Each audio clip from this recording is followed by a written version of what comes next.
Hey, welcome to O4O TV. Welcome back. We're just here chilling as usual, you know. Hey, but before anything else, let's do the public service announcement, yeah? If you haven't subscribed yet, go subscribe on YouTube. Hit that notification bell. Make sure you smash the hell out of the subscribe button, yeah? Follow us for some nice videos. We got some nice content. Go over to... What? It's O4O plug, right, Shavo? On O4O... Nah.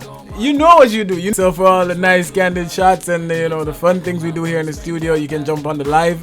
It's an Instagram O4O_plug. That's 2 G's. Me and you, Shavo. Hey, yeah. Hey, don't forget to check Spotify, yeah? We've been doing things out there, yeah. Go over to Spotify, subscribe to the O4O playlist, follow O4O Radio, because that's where you get all the extras from all these interviews. There are questions, it's things, it's stories that never come out on this that you can get over on Spotify. So just go over there, follow that, and you know what to do. Just, you know, keep step with us. Yeah. And today we're in the studio because we're switching up now. Like, we've been talking to a lot of musicians, we've been talking to a lot of guys that are into the music business, but it's time to give it a different perspective, you know, a different kind of spin, and you get something else that you can relate to maybe, or something that will inspire you. So we're going to talk to somebody that I think is very interesting and has a very interesting story. My name is Lalit. I'm 25. I'm from Helsingborg. Alright, cool. Helsingborg. Yes. And you came all the way down here to talk to us. Hey, you see, we're pulling in people. We're pulling people over here, yeah? People are talking about you in Helsingborg. Yeah, I own a Pokeball store in Helsingborg called Vibes Pokeball. Hey, Pokeball thing. Hey, yeah. But that's a new thing, isn't it? Like the healthy thing is like the new wave. Like that's what came after sushi or something like that. Yeah. But so we have one store in Helsingborg, and we're going to open up one more in like the middle of the year. Oh shit, man's going on to 2 stores. Exactly. How old are you, fam? Come on, you need to tell me. Like, how old are you, man? I'm 25. You're 25, own your own business, and not just own your own business, you're expanding. Yeah. Hey, exactly. Listen. If that's not inspiration, I don't know what is. 25, man's got his own business, and he's expanding. You got employees too, right? Hey, listen. I could do a Pokeball. I could do a Pokeball job thing still. You know what I mean? Could be my side hustle. I actually employed my sister for, I think she has been working there for 1 month now. So that's one of my small goals to involve the family. Hey, man's involving. But that's what you do still. You look out for your people. Exactly. So that must have felt good though, to be able to, you know, employ your sister. Exactly. But at the same time, that's messed up because you kind of, she's like, I'm your boss. Yeah. No, in the beginning it was like I was like, oh shit. How would this go? But it turned out really good, actually. You get yeah. Is that your little sister or your older sister? My older sister. I'm the smallest of them all. So actually, you're the baby. Yeah.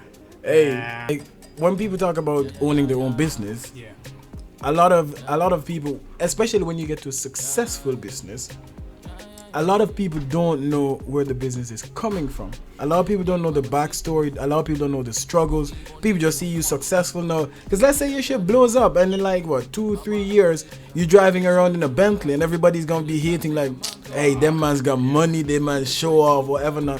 But tell us about the trenches, fam. Tell us about the struggle, because I know there must be struggle there. For me, I usually like divide it by 2 parts. So I grew up in India. And I moved to Sweden when I was 10.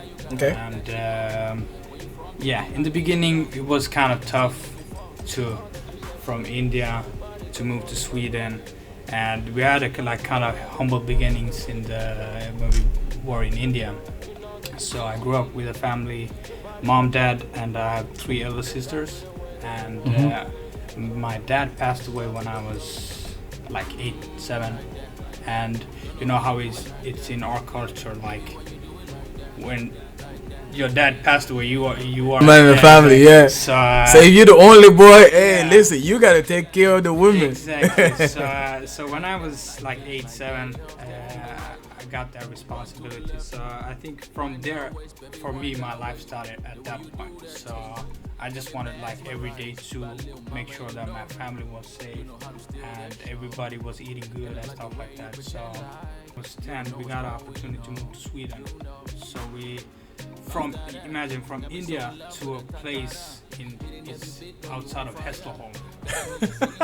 So that must have been a change, my guy. Yeah, it was crazy change. So there was like 8 million people from the city where I come from to Helsingborg. To Helsingborg, where there was like 10,000 people.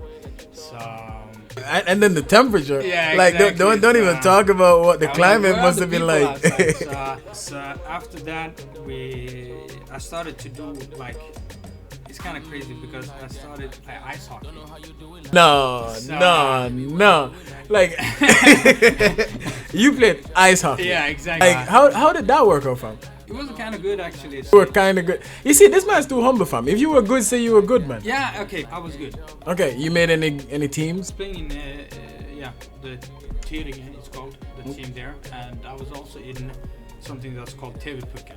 It was kind of crazy because I was the only dark guy in the team. Man, I'm still trying to come to terms with an Indian guy playing ice hockey, fam. Yeah. But you know what? It's in a way, it's like I can relate because like not because I've done any of that shit. Nah. But like I'm from Jamaica and like every time people like talk to me about Jamaica, it's like, oh, you seen Cool Runnings? And I'm like, I know the reason why Cool Running stands out so much for other people. Yeah, because that is not a sport that you would associate with a tropical country, for example. No, but I think I chose hockey because of the violence. Yeah. The ability to blow some I think blow some steam off. Yeah. No, but at the beginning everybody was telling us you have to fit in. You have to fit in. You have to fit in the society and stuff like that. And the most typical thing was to play ice hockey. So I was like, okay, let's play ice hockey. But let's go off on a tangent here, yeah? But don't you think like this, you have to fit in thing is kind of overrated? It is. Because, I mean, at some point you end up sacrificing a part of your identity just to fit in. Yeah. And the trade-off, in my opinion, is not that good. Like, what you get in return isn't anything to talk about. Because, like, it's just social acceptance. And you give up so much of yourself to be socially accepted, and at the end of the day, not even guaranteed. No. So yeah, that actually happened. So after, I think when I was 17, I quit because of that. It felt like even though what I was doing, it wasn't enough to fit in. So after school, I started to study.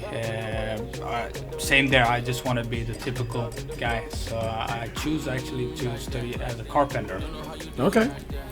So I went all the 3 years. But I also notice people going to school and they want to study something that they're passionate about. And for me, it's like, it's never been that. Like, if I'm going to school, I'm treating it like a business. How am I going to use what I learned here to make money? For me personally, like, you need to have that drive to accomplish things. Because if you don't have that drive and you're just content with what it is right now, I think, and there's nothing wrong with that. Like, you know, for me personally, I will never be that person. Just to be content to, you know, this is what I have and I'll do this until I'm 65 and then I retire. Me, I'm trying to retire by the time I'm 50. You know what I mean? I want to be on a beach somewhere sipping pina coladas, and I'll call the kids and be like, listen, I still got 51% of the company. You know what I mean? That kind of thing. And I mean, maybe it's lofty goals in one sense, but at the end of the day, like, if you don't dream big, you get nowhere. Like these crazy dreams as well. So I was told by 30 you need to have like 8 million. I'm not gonna ask you how far along you are. No, but then I realized, okay, my mindset have like changed as well from that point when I opened the store. At the same time, I've learned so much since I opened the store. Since I have employed other people with other kind of goals. You became a boss. Now man starting to think like a boss. Exactly. But take me back to like the first couple of days though, of having your own store, like having your own business. What? Explain to me what you experienced. I thought like in the beginning, like all my friends will be there. Mm-hmm. All like they will be there every day and they will eat and stuff like that. None of that. Bro, Yeah, friends like these. I think it's a good lesson for me. So I really like started at the bottom and okay, I have to do this. I have to try like Instagram. I have to Marketing. Yeah, exactly. But at the same time, I didn't have the money to put on marketing. So I said, okay, like I have a couple of friends. Can you please share this? And can you do it at like the same time at 7 o'clock Friday evening? So people will all like they will see it on the Instagram flood and see what's going on. That was coordinated still, like that. Yeah. That's a good move, even if it's like bare bones marketing. Like Yeah, I think because when you spread it out, people just look past it. But if you put it on one time, I think people will notice it like more. So after the first summer, it went like really good. But at the same time, I was working a lot. I was in the store from morning to evening, and as other people told you don't have any life. nah, when you're just starting a business, it's like I remember like for me, and it's not really the same thing, but like I was freelancing as a DJ, yeah, and I go and play like every Friday, and I have to set up like I had this long shift of playing like 5 hours. I go there from 9 in the evening, and I don't leave until 1. Yeah. Or no, I stopped playing at 1. I had to pack my shit up like on my way there, yeah. Yeah. I had to have like my computer, I had my DJ thing, Yeah. and I was dragging everything with me. I went there, I played, people were having fun, and it was a good time or whatever not. And then when 1 o'clock comes, you turn the music off and everybody leaves. And people think like being a DJ is glamorous, or because you... None of that shit. When everybody else was now leaving at 1 to go, party in the clubs or whatever not, because I was playing at a bar, I had to pack my shit up, make sure that everything that I used was, back where it's supposed to be, and secure my own equipment. And then instead of going to party, I can't go party with all my shit. I had to go home. So, it's funny about just being your own little entrepreneur, or me then, that I understood that there's a lot more than what people see on the surface. Because people only come to the bar and see me playing there, and they're having a good time, and they suppose like, oh, he's a DJ, he's probably picking up all the girls, he's going on with a lot of girls or whatever now, and then they leave. But that taught me how much behind the scenes work actually goes into working for yourself. It's everything actually. So like people who don't know me, they thought like the money came from my family, or they were like, oh, your dad opened the store for you and stuff like that. So for me, I don't care. I mean, my dad passed away when I was a kid, so how can it? But it wouldn't make sense. No. So. But still, that's somehow underestimating you. Yeah, but I think that's the part of the journey. Like people will look at you and they will say something, and I think they're like more scared of you going forward. For me, I knew that I was coming somewhere, and I always like put up like small goals. Okay, I was like imagining myself. Okay, maybe next year instead of working by myself, I will maybe have one guy. Yeah, exactly, and that happened. So next year, I had one guy next to me. And after that, I said to my girl, I said, okay, maybe like in a half year I can take a week off. And that happened. So all of those goals I set up, it did. Nobody there to catch you. It's just you on your own, and you have to do everything. And it's not like Donald Trump that got like a small loan of $10 million. hey, that always messed with me, yeah? This man said he got a small loan from his dad of 10 million. What the? If that's a small loan, G. And that was like. That was way back then. Like that's probably like 30 mil today. Exactly. So. So not having that to fall back on is just work, and just do what you need to. But you have to also like learn to love the journey, because if you get depressed, your employee will look at you like what's wrong with him, and it will like It will spread. It will spread to the other guys. So, but how do you keep that positive vibe then? I mean, it's called what, Poke Vibe, right? yeah, it's called Vibes Poke. Oh, Vibes Poke. Yeah. There we go. There we But go. we are actually removing the Pokemon, so it's only Vibes. Alright. But how you keep that vibe though? The name actually came up from Tim's, your album. Vibes. Hey. So you asked me how I keep up with positive vibes, but at the same time I do what I love. So for me to like, if I get mad, it's only like on one like thing, but not the work, because I already love the thing that I'm doing. So That's your baby still. yeah, exactly. So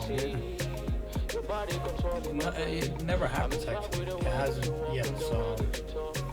So I believe you have to do what you really like to do. Well, it's nice when you do what you like to do and get paid. Yeah. Like it can't be better than that, man. Like you do what you like and you get paid for it. That's the best thing. Tell me, like, how is this whole, because like it's the story of the year, it's probably going to be the story of the freaking century. Like, but how has this whole COVID business been affecting the Pokebar? When the first like the cases came in Sweden, I spoke to my relatives in India, and they were like, okay, this shit is like really crazy. People are locking themselves in and stuff like that. I said, okay, probably this will come to Sweden. And then I thought, okay, let's change something in the store. Let's promote like takeaway more instead. Oh, so you were early. Yeah, so I actually put, before the COVID came to Helsingborg, I put like 10,000 crowns on Facebook ads. Never put that much. That's an investment, G.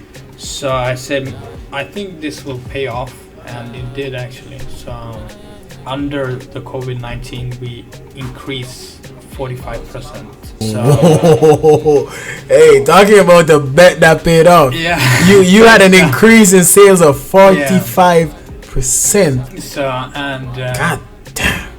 so yeah, and it was kind of crazy. So we were just promoting takeaway every day, and people thought it was kind of easy to just take your food. And even we had launched our own app where people could buy from the app. Hey. Yeah, so and they had like a number, so they was just standing outside. We went up with the bag. We had the mask on, gloves on. And people probably thinking, hey, these people is crazy. Like, yeah. But we were still like ahead of like the neighbors and stuff like. They were still using the hand gel and stuff like that. but y'all was out there prepared. Yeah. Like, everybody's looking at them like, they know something that we don't know. So now they also have the mask on. So. Yeah, well, I mean, it's nice to hear business is going well for you. Like, it is definitely this pandemic thing is killing a lot of business. It's not just people that it's killing small businesses, especially small businesses fall casualty to this, because like there's so many things that has to change. There's so many things that have changed, and people in general are staying home more. They're spending less on what they would consider to be frivolous, things, and even eating out is one of those things that people are cutting back on. So it's nice to hear that the business is still going strong even in a situation like this, because I know places with bigger name than your place that they crashed out, they burnt out, and they had money. Yeah. So it's good to hear that you're doing well in this pandemic. It's more like a receipt that I'm doing the right thing. It's good. Keep doing the right thing, Yeah. man. So, If you found a formula that works, man, you keep doing what you need to do, and make sure you make the best of all the opportunities that come your way. hopefully I can open mom. Hey, listen, you should bring that to Mama. Like, I seen, like, actually the funny thing is, like, I've only ever had Pokeball like once, I think. What do you think? And it was different because, like, I was like, but the rice is cold though. You know what I mean? Yeah. I'm like, listen, man, like the rice warm, fam. And then it was these different.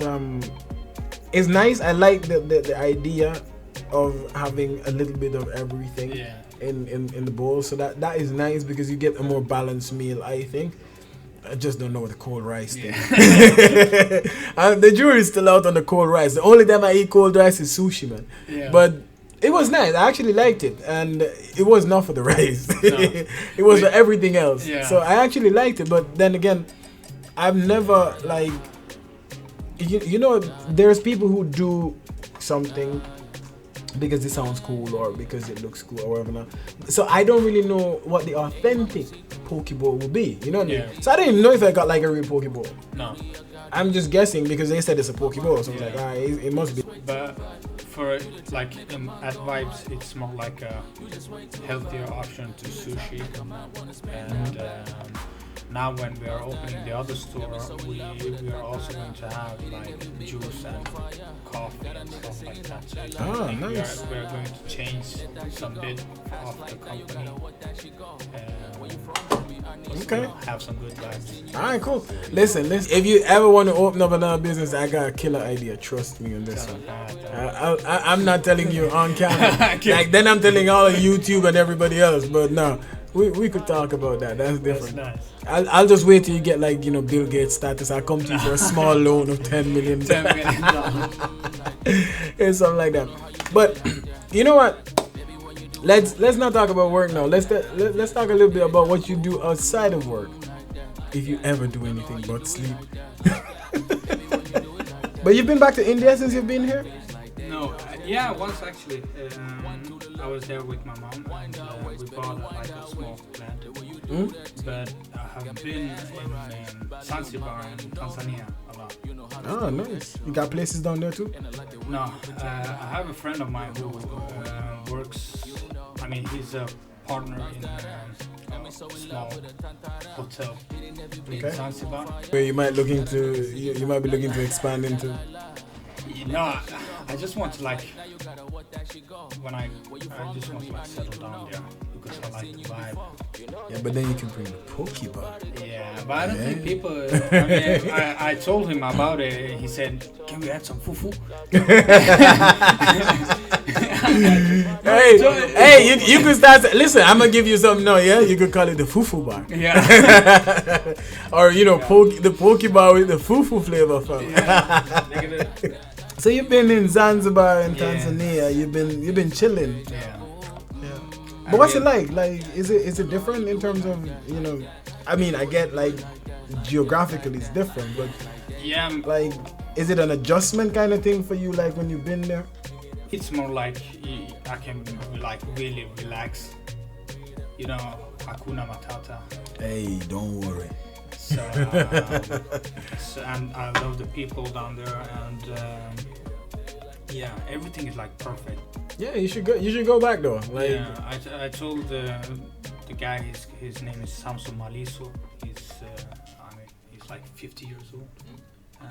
He wanted me to be a partner of his hotel that they have. Okay. But the problem was I need to like marry someone in Tanzania. Yeah. Okay. Yeah, no, that's not gonna work for me. Yeah, I told him, but he said, yeah. You can have two wives too. Yeah. You can't just be in a business without having two. But I think it's at the same time it's kind of good because otherwise I think too many people will go there and buy shit. So, sure, you have to protect what you want. Yeah. So for me, it's just like nice to just go there. Get some new ideas.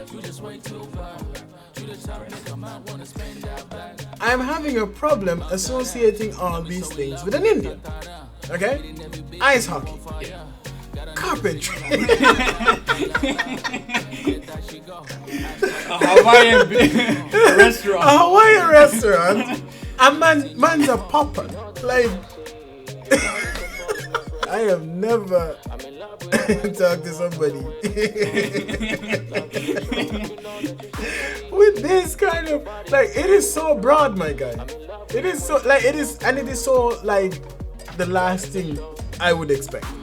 Yeah. You know what I mean? But it's cool because like it's good that people can't stereotype. You know what I mean? And unfortunately, that's one of the things because this is something I have to ask you as well. Now, as a young entrepreneur, and you're becoming more successful, do you associate with any other young entrepreneurs, or is there any kind of support system for you in the business community in Helsingborg? There is like no. I mean, still now I'm learning about the tax system and what like months and stuff like that is, and especially now under Corona where you can get back some kind of money, and it's so many rules and so many things you have to do before you can like do the fun stuff. And buy a Lamborghini. Yeah. No, but in the beginning it was like you have to learn it by yourself. I didn't have any family members who had their own company or their own business, so I couldn't ask somebody. I was just doing it by myself, and either you learn or you win. But you know, like, and I think this is important, that the resources that young entrepreneurs need to actually succeed or establish a business need to be more readily promoted, so that the support networks that you need are in front of you. Because sometimes, and maybe I don't want to say it in a way that sounds messed up, but maybe it's because you don't move in certain circles, if you know what I mean. Yeah. That's true. And that is a travesty. I think that's a travesty in the sense that things that could be good for you, that could help you in your journey, are hidden from you in the sense that you don't know the right people, or you don't move in certain circles. Yeah. So you know you don't get that kind of information. I don't think like these services that your municipality or the region should provide, or even the government for that matter, should be a matter of who you know. Yeah. It shouldn't be a matter of like, oh, I can do this, or I can get help there or here or whatever, not because I know these people and these people can point me in that direction. I think it should be more readily available, because then that might encourage a lot more young entrepreneurs to actually take the leap that you took, because like, boy, you took a leap. but it's nice to see it pay off. It actually, so it feels kind of good here, and you don't have the constant like stress when you go to sleep.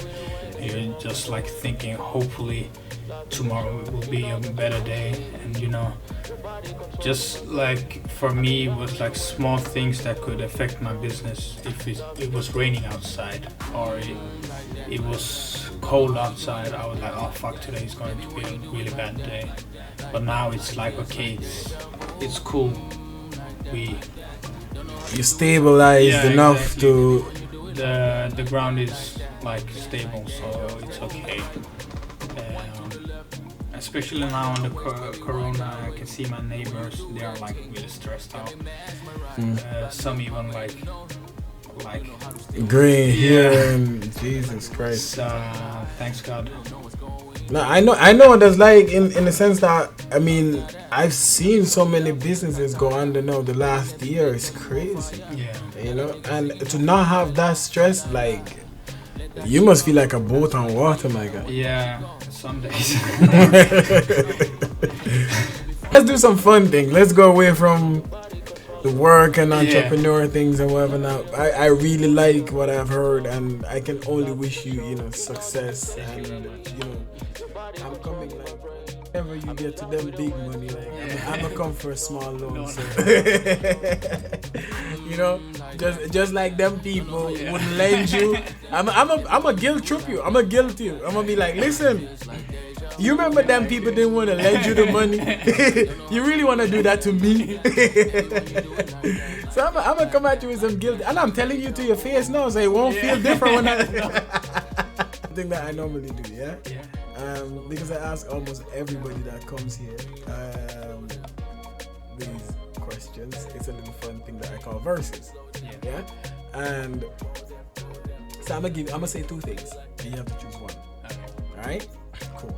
So let's start with Nike versus Adidas. Nike. All right. Yeah, don't look at my feet, fam. It's Jordan. It's Jordans. And like, you know, I said I wasn't gonna plug Jordans. That's work shoes, fam. Yeah. All right. So, iPhone versus Android. iPhone. What the? All right, cool. You're on the dark side, fam. Like, no. Androids are for like the really smart people. Listen, really what? Smart people. Oh Yeah. shit! Hey, you heard that, Shavo? You heard that, Shavo? Say something. Man said androids are for really smart people. All my Indian friends, they are. It's Android, but like you look at my phone screen, you're like. Well, I don't know about smart people. I just love Android. Beach versus the forest. Alright. That's something I can get. Summer versus winter. I'm a winter person. I love winter. Except like not this winter. I like minus winter. Like minus degrees.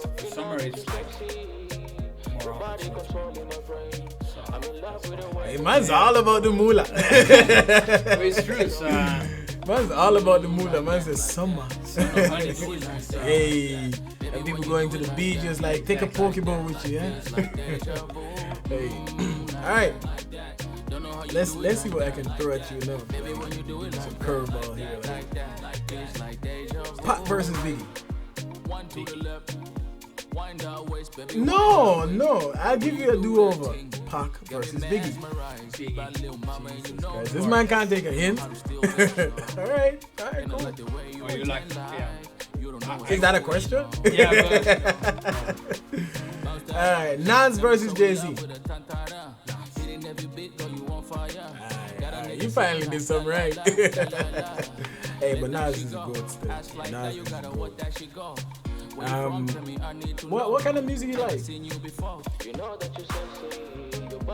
Music, his music. What else? Come on, you listen to all this stuff. I mean, all kind of music in category of like hip hop and trap. So Kendrick Lamar, like typical ones. Except like I heard like the latest Nas album, and I'm still not convinced about that album, but like his stuff like all the way up to 2010 classics. I mean, like I normally say this, like Drake is the newest artist I listen to. You know, like I don't know nothing about them Lil Durk and Yeah. whatever not. You know, it's just name you hear because of social media, but like I ain't never gonna put one of them albums on, like or songs for that matter. Like Yeah. It feels like they are not like the real artists either. yeah, it's the age of social media, and like the passion for the music. Or maybe it's because I'm older. I don't know, but like I don't feel like the passion that let's say a Jay-Z had, a Nas or a Biggie, or even a Pac. Like you know, having passion for what they do and having a message too, because like that man wasn't all turn up music. You know what I mean? But nowadays it's like all of these artists, or most of them, like it's just turn up music. I mean, there's more to life than just turning up. You know? Protect your family, yeah. And you're most welcome back when you're opening another store, yeah. Thank you very much. So we want to hear you talk about another store and another store and another store. And soon enough, like I said, I'm coming to collect. Listen, this is another episode of you know what we do here, yeah. O4O TV closing out, and thanks so much for tuning in. Definitely just stick around for the next video. We're gonna drop some more fun stuff. We're gonna have some other things coming your way, but we don't want to talk too much about that yet. And until next time, if it's out.